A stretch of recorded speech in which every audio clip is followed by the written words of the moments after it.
Corona की मर्ज़ को और इस वबा को ये मजाक ना समझा जाए, बल्कि इस पर डॉक्टरों की हिदायत के मुताबिक इस पर अमल दरामद करना चाहिए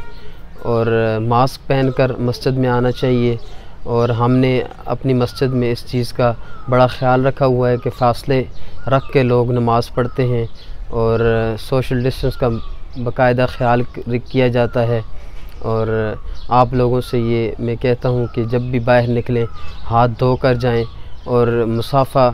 फ़िलहाल ना किया जाए जब तक ये वबा हमारे अंदर मौजूद है। और इस तरह जितने भी मामलात हैं इंसान के, तो वो सोशल डिस्टेंस रखते हुए किए जाएं।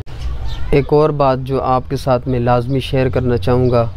कि ये जो कोरोना के मरीज़ हैं, इनके घर वालों के साथ हम लोग सलाम दुआ छोड़ देते हैं और उनके साथ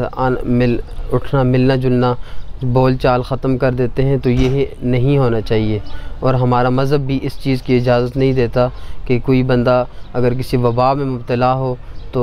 ऐसा कोई इक़दाम न किया जाए कि लोग उसके लिए नफ़रत का बायस बने, बल्कि हमें मोहब्बत के साथ उनके साथ पेश आना चाहिए।